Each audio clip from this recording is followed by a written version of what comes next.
जब हिंदुस्तान, पाकिस्तान, अफगानिस्तान से लेकर बांग्लादेश के समुद्र तक और उत्तर से लेकर दक्षिण भारत तक पूरा हिंदुस्तान जिस औरंगजेब की हैवानियत से खौफ खाता था, वहीं औरंगजेब अफजल खान के डर से अपनी जान बचाकर भागा था। और उसी अफजल खान को छत्रपति शिवाजी महाराज ने 2 मिनट में ठोका था। अफजल खान को मारने के बाद पूरे हिंदुस्तान में कोई मुस्लिम बादशाह नहीं बचा था जो छत्रपति शिवाजी महाराज के साम्राज्य को रोक सकता था। सैकड़ों सालों से चल रही मुगलों की गुलामी को चीरते हुए इस हिंदुस्तान की धरती पर छत्रपति शिवाजी महाराज ने हिंदुओं का एक अलग साम्राज्य खड़ा कर दिया। शिवाजी महाराज की ताकत का अंदाजा आप इसी से लगा सकते हैं कि जब तक छत्रपति शिवाजी महाराज जीवित रहे, तब तक औरंगजेब ने महाराष्ट्र की धरती पर अपने कदम नहीं रखे।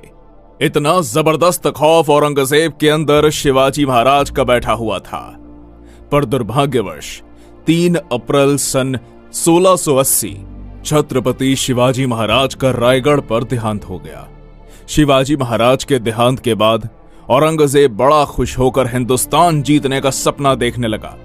वो सोचने लगा, उत्तर से लेकर मध्य भारत तक सब कुछ तो मैं जीत चुका हूं। अगर दखन से इन मराठों का सफाया कर दूंगा तो पूरे हिंदुस्तान का बादशाह बन जाऊंगा।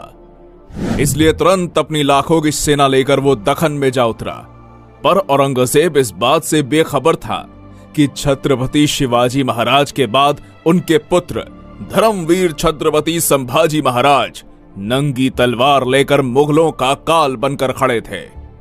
जैसे ही मुगलों के कदम महाराष्ट्र की धरती पर पड़े, मराठों ने मुगलों के मस्तक उतारने शुरू कर दिए, जिसके बाद गोवा में पुर्तगीज, मैसूर में चिकादेवराय, कोंकण में सिंधी, मल्हारपुर, नासिक, औरंगाबाद में मुगल, एक साथ 12 सल्तनतों को संभाजी महाराज ने मौत के घाट उतारा। संभाजी महाराज के इन भयानक हमलों से औरंगजेब बौखला उठा। कहीं ये मराठे हर हर महादेव की ललकारे देकर दिल्ली पर ना टूट पड़े, ये सोचकर उसका दखन में सांस लेना तक मुश्किल हो गया। औरंगजेब छत्रपति संभाजी महाराज से इतना ज्यादा डर चुका था कि वो एक भी युद्ध में उनके सामने नहीं आया।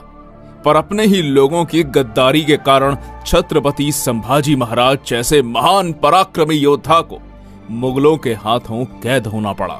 और 11 मार्च सन 1689 को औरंगजेब ने बड़ी दर्दनाक यातनाएं देकर छत्रपति संभाजी